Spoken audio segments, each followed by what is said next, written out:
안녕하세요. 오늘은 12월 29일 2023년의 마지막 목장 성경 공부에 또 마지막 목장일 거로 생각되네요.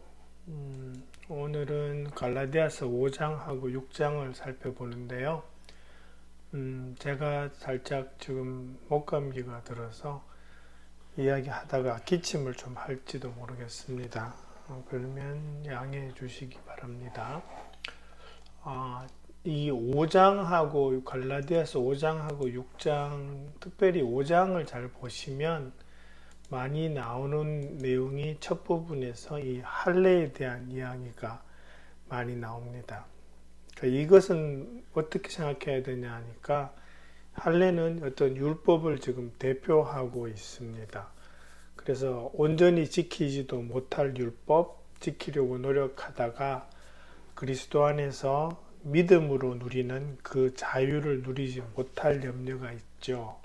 사도 바울이 지금 그 부분을 계속 강조하고 계십니다. 5장 첫 부분에서. 그러니까 이 할례를 이야기할 때 사도 바울이 경계하는 것은 이 할례가 어떤 전통의 관점이 아니라 율법 전체를 지켜야 되는 어떤 율법을 지키는 것에 대표하는 것으로 사용되어지는 그런 경우를 지금 사도 바울은 경계하고 있습니다. 할례를 전통의 관점에서 받아들여서 그냥 행할 수도 있습니다. 그거를 이제 다음 슬라이드에서 제가 말씀드릴 텐데요. 근데 이 전통이 아니라 할례에다가 율법을 지킨다라는 그 의미를 넣어버릴 때 그러면 이제 할례는 반드시 지켜야 할 율법의 대표가 되는 거죠. 그러면 이제 믿음으로 의롭게 되는 것이 아니라 율법을 지키는데 행위로 의롭게 되는 쪽으로 간다는 말이고, 그거는 못하는 거잖아요. 모든 율법을 사람은 지킬 수가 없거든요. 그런 거를 지금 계속 사도 바울이 경계하고 설득하려고 하는 부분이 이 5장 앞부분에 특별히 많이 나오는 부분입니다. 5장 6절을 보시면은 5절은 다음에 제가 이야기하고요. 6절을 제가 먼저 이야기하는 경우는 사도 바울이 6절에서 할례를 받거나 안 받는 것이 문제가 되는 것이 아닙니다. 이렇게 돼 있어요. 중요한 것은 믿음이 사랑을 통하여 일하는 것이다. 이렇게 말씀하고 있거든요. 그러니까 사도 바울이 말씀하고 주고 싶은 것은 할례 받고 안 받고는 그렇게 중요한 문제가 아니다라는 거죠. 그러니까 왜 그렇게 생각하느냐 하면 사도행전 16장을 가서 보시면 사도 바울의 그 2차 전도 여행 중에 사도 바울이 디모데를 만나죠. 그리고 디모데를 자기 선교 여행에 동참시킵니다. 근데 디모데가 할례를 받지 않았어요. 그래서 사도 바울이 디모데를 데려다가 할례를 받게 합니다. 만약에 할례 받는 것이 이 믿음으로 의롭게 되는 것에 대해서 아주 크게 반하는 그런 중요한 문제였다면 사도 바울이 그렇게 하지 않았겠죠. 사도 바울이 지금 디모데에게 할례를 하는 것은 다른 사람들, 특별히 유대 사람들 중에 할례를 중요하게 생각하는 사람들한테 복음을 전하고자 했을 때에 할례도 받지 않은 사람한테 내가 지금 뭐 이런 식으로 이제 그 복음을 전하기도 전에 거부감을 느낄까봐 그렇게 지금 사도 바울이 할례를 행하거든요. 그걸 보고 있으면 할례 받고 안 받고는 그렇게 큰 문제가 아니라는 거죠. 중요한 것은 믿음이 사랑으로 작용하느냐라는 그 말씀의 지금 핵심은 바로 뒷부분에 있다라는 거죠. 믿음이 사랑으로 작용하느냐 안 하느냐 그걸 보기 때문에 겉으로 드러나는 것은 큰 문제가 아니다라는 그런 말씀을 하고 있고요. 그 다음에 5절에서 보시면 그 소망이라는 단어가 나오죠. 믿음으로 의롭다고 하심을 받을 소망. 살짝 조금 의문이 드시죠. 우리가 예수님 영접하는 그 순간 우리가 믿었기 때문에 바로 그 순간에 우리가 믿음으로 어렵게 됐는데, 그게 왜 소망이라는 것은 지금이 아니라 미래를 바라보는 거잖아요. 왜 이런 말을 하시느냐? 요때 이 소망이라는 것은 앞으로 계속 살아가면서 내 삶 가운데서 이루어지는 의로운 모습이라는 겁니다. 예수님을 닮아가는 모습이라는 거죠. 다시 말해서 성화의 과정을 우리가 믿음 안에서 꿋꿋하게 걸어갈 거라는 그 소망을 지금 말씀하고 있습니다.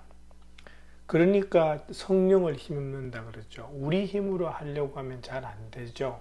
근데 성령께서 우리를 도와주시기 때문에 우리가 그렇게 살아갈 수 있을 것이다 라는 그 소망을 지금 사도 바울이 말씀하고 있는 겁니다. 그 다음에 11절에 가시면 십자가의 그리낌이라는 단어가 나오죠. 그죠? 십자가의 그리낌이라는 것은 두 가지로 생각해 볼 수 있습니다. 첫 번째는 당장 그 십자가형, 그 십자가에서 사형을 당하는 그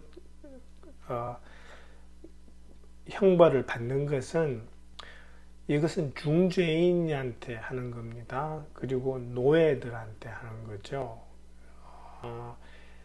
로마 시민은 십자가형을 받지 않았습니다. 로마 시민이 중죄를 지으면 참수형을 받았습니다.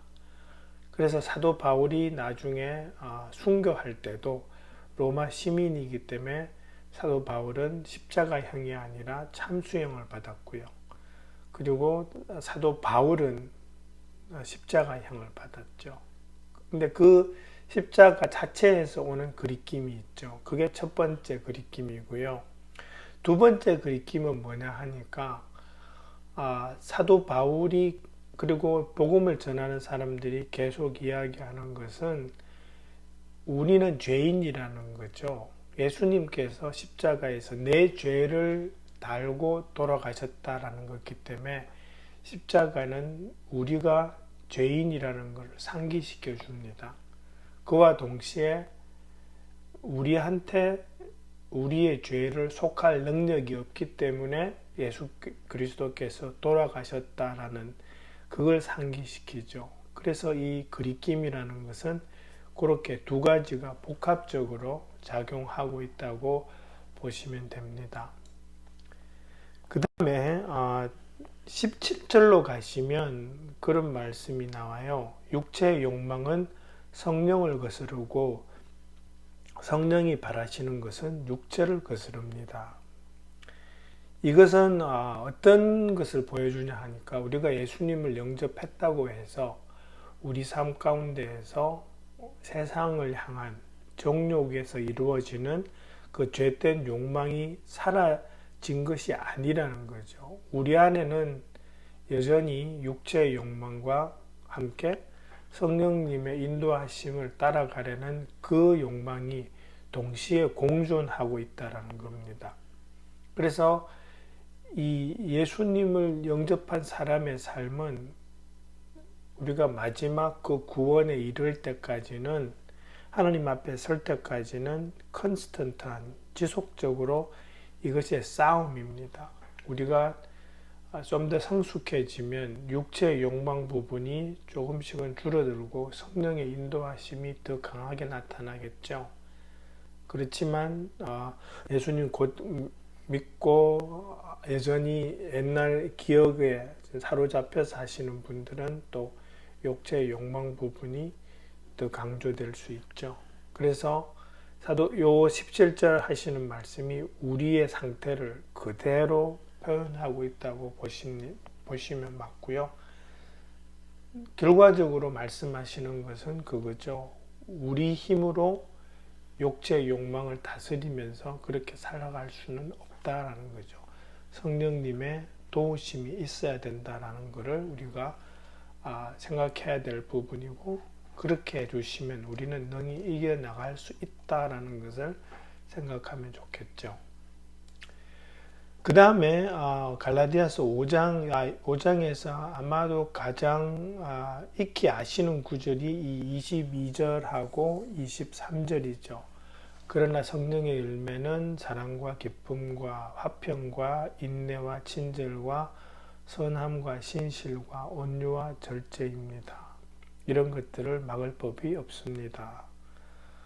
사기와 인친, 선신, 온절 이렇게 저는 그렇게 외우는데 9가지 성령의 열매입니다. 그죠? 근데 우리가 이 성령의 9가지 열매를 생각할 때 조심해야 될 것은 뭐냐 하니까 이것은 내 노력으로 개발할 수 있는 게 아니라는 겁니다. 막 좋은 일하고 착한 일하고 그러면서 내가 선해지고 하면 이 성령의 열매를 내 안에 축적해 나갈 수 있을 거라고 생각한다면 그것은 오해입니다. 왜냐하면 이 성령의 9가지 열매는 내 것이 아닙니다. 내 안에 계신 성령님께서 나타내시는 그 순간에 보여지는 겁니다. 다시 말해서 내가 소유할 수 있는 게 아닙니다. 그 대신 성령의 열매는 내가 하나님께 순종하면서 살아갈 때 그때 성령님이 발현되어지는 겁니다. 성령님의 속성들이. 그래서 우리가 이 성령의 9가지 열매를 제일 잘 발휘할 수 있는 방법은 성령 충만입니다.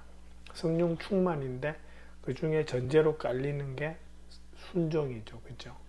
성령님께서 인도해 주시는 대로 100% 순종하면서 살아갈 때 성령의 열매는 잘 표현되어질 수 있다라는 거죠. 그 다음에 이제 6절로 넘어갑니다. 6절에 보시면 이런 말씀을 합니다. 형제 자매 여러분, 어떤 사람이 어떤 죄에 빠진 일이 드러나면 성령의 인도하심을 따라 사는 사람인 여러분은 온유한 마음으로 그런 사람을 바로잡아 주고 자기 스스로를 살펴서 유혹에 빠지지 않도록 조심하십시오. 이렇게 돼 있죠. 그러니까 예수를 믿는 사람인데 죄에 빠졌다고? 이런 말씀이 그죠. 그러면 이게 뭐냐 하면 그런 거죠.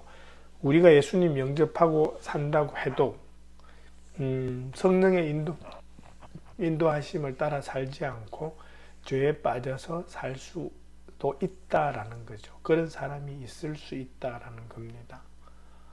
우리가 흔히 모든 사람이 겪는 시험이죠. 근데 이것을 잘 해석하면 어떤 게 되냐 하니까 우리가 믿는 사람들이 같이 이루는 공동체, 교회 공동체가 필요한 이유입니다. 목장이 필요한 이유고요. 교회가 필요한 이유입니다. 나 혼자 살면 때로 분명히 죄에 빠집니다. 그럴 때 나로 하여금 그 죄에서 빠져나올 수 있도록 도와줄 사람이 필요한데 그것이 목장이고 교회입니다.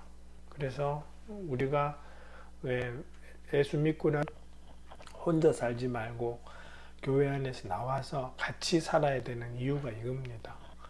우리가 서로 돕고 유혹에서 서로 이렇게 빠져나올 수 있도록 돕고 그것이 이제 이 6장 1절이 하시는 말씀이라고 볼 수 있죠. 그 다음에 2절부터 한 5절까지 말씀은 내 짐은 내가 지되 각자 5절 같으면은 각각 자기 몫의 짐을 져야 합니다. 그러면서 2절에서는 남의 짐을 져 주십시오. 이렇게 돼 있죠. 그러니까 힘들고 어려운 사람 그런 사람의 짐을 나누어 지고 예수님께서 하신 말씀이 그러시잖아요. 내 멍에는 가볍다 그러셨거든요.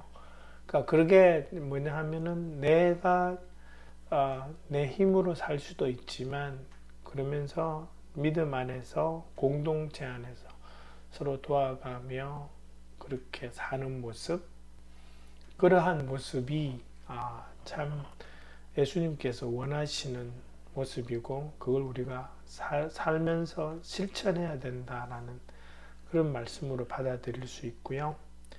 6절 말씀은 이렇게 됩니다. 말씀을 배우는 사람은 가르치는 사람과 모든 좋은 것을 함께 나누어야 합니다. 배우는 사람과 가르치는 사람이 있죠. 그 학생과 교사입니다. 그죠? 근데 이 가르치는 사람은 지금으로 치면 목회자라고 볼 수 있습니다. 그래서 오늘날로 해석하면 교회가 목회자가 충분히 생활할 수 있도록 삶을 책임져 주고, 그래서 그 목회자들이 목회에 전념할 수 있도록 해줘라라는 그런 말씀으로도 받아들일 수 있습니다. 11절 가시면 6장 11절에 그런 말씀이 나오죠. 보십시오, 내가 여러분에게 직접 이렇게 큰 글자로 적습니다. 이렇게 됩니다. 이건 무슨 말이냐면 요 6장 10절까지는 사도 바울이 대피를 시킨 겁니다. 구수라고 옆에서 적는 사람이 적고, 그런 예가 그 로마서에서도 나오죠. 그죠? 대피란 사람이 자기 이름을 적고 하는 게 16장, 로마서 16장에 나올 겁니다. 이렇게 사도 바울은 보통 대피를 시켰습니다. 그러면서 11절에 와서 자기가 친필로 이렇게 인사를 적고 있습니다. 그러니까 큰 글자로 적는다라는 이런 것에서 사도 바울의 시력이 좀 좋지 않지 않았냐라는 그런 말도 나오는데요. 그것은 확실하진 않고요. 단지 이제 사도 바울이 편지 쓸 때 이렇게 했다라는 걸 우리가 알 수 있다라는 겁니다. 그 데살로니가 후서에도 보면 3장 17절에 똑같은 말이 이렇게 나오는 것을 볼 수가 있습니다. 그 다음에 14절로 가시면 이런 말씀을 합니다.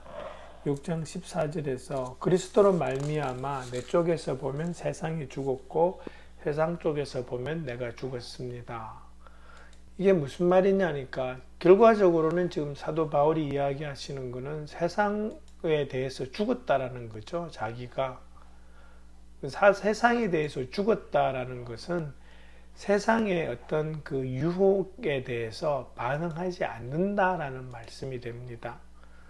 그러니까 세상 쪽에서 보면 내가 죽었으니까 유혹할 필요가 없는 거고요. 내가 세상에 대해서도 죽었으니까 유혹에 반응하지 않고, 그러니까 세상 안에서 일어나는 일과는 상관없이 세상과는 구별되어서 그리스도로 살고 있다라는 그 말씀을 지금 사도 바울이 하고 있는 겁니다. 그러니까 우리가 나는 그리스도와 함께 십자가에 못 박혀 죽었다고 하는 그 고백이 나오는 이유가 될 수 있겠죠. 그 다음에 이제 15절에 가시면 이렇게 돼 있죠. 할례를 받거나 안 받는 것이 중요한 것이 아니라 새롭게 창조되는 것이 중요합니다. 5장의 그 말씀이 좀 반복되는 건데, 이건 어떻게 되냐니까 겉으로 드러나는 것, 남에게 보여지는 것에 신경 쓰지 말라라는 말씀으로도 받아들일 수 있습니다. 그러니까 내 속사람이 어떻게 믿음으로 새롭게 되어 있는가가 중요한 것이지 할례를 받고 안 받고가 중요한 것이 아니라는 거죠. 고린도후서 5장 17절 말씀 여러분 기억하실 겁니다. 그죠? 누구든지 그리스도 안에 있으면 그는 새로운 피조물입니다. 옛것은 지나갔습니다. 보십시오, 새 것이 되었습니다. 새로운 피조물이 된 우리가 이 할례 받고 안 받고에 상관없이 하나님 믿음 안에서 이렇게 새롭게 되어가는 그 모습이 더 중요하다라는 그 말씀을 하고 있는 거고요. 16절에서 보시면 하나님의 백성 이스라엘 이라는 말이 있죠. 이때 이 하나님의 백성 이스라엘은 그냥 실질적인 유대인 그 백성들을 말하기보다는 유대인이나 이방인이나 상관없이 예수 그리스도를 믿는 믿음으로 아브라함의 후손이 된 모든 사람들을 가리킨다고 보는 것이 더 맞습니다. 왜냐하면 지금까지 쭉 이야기된 것이 그런 방향으로 진행되었기 때문이거든요. 그 다음에 17절에 그런 말씀이 있죠. 나는 내 몸에 예수의 상처 자국을 지고 다닙니다. 이 상처 자국이라는 이 말은 헬라 말로 스티그마타 이렇게 됩니다. 그러니까 스티그마라는 단어의 복수형인데요. 우리는 그냥 상처 자국하니까 단수형으로 보이지만 원어에 보면 또 영어 성경에 보면 복수입니다. 한 개가 있는 게 아니고 여러 개가 있다라는 겁니다. 그러니까 이것은 그러니까 실질적으로 말하면 선교 사역을 사도 바울이 했죠. 그동안에 하면서 박해받고 또 고문도 당하고 하던 그런 흔적들이 지금 사도 바울의 몸에 있다라는 거죠. 근데 이걸 왜 이야기할까 싶으면 할례를 주장하는 사람들은 이런 자국이 없다라는 거죠. 왜? 대부분의 박해는 이 유대인들로부터 받은 박해가 대부분이거든요. 그러다 보면 어떻게 돼요? 할례 주장하는 사람들이면 받지 않을 박해입니다. 그러니까 믿음으로 의롭게 된다고 하는 그것을 강조하면서 생기는 박해일 가능성이 많거든요. 그래서 사도 바울은 자기는 자기가 예수의 상처 자국을 몸에 지니고 다닌다라는 거죠. 근데 이게 우리가 생각하면 우리는 사실 이 상처 자국을 받을 가능성은 별로 없어요. 그죠? 하지만 우리의 마음에 예수 그리스도를 믿고 따라가려고 하는 그 결심으로 인해서 우리 마음에도 상처 자국이 있어야 될 거라는 그런 생각을 해보게 되는 거죠. 예, 하여튼 그것으로 오늘 갈라디아서 5장, 6장 성경 공부 안내해 드렸습니다. 마지막 목장 모임 잘 하시고 또 새해 잘 맞으시기 바랍니다. 감사합니다.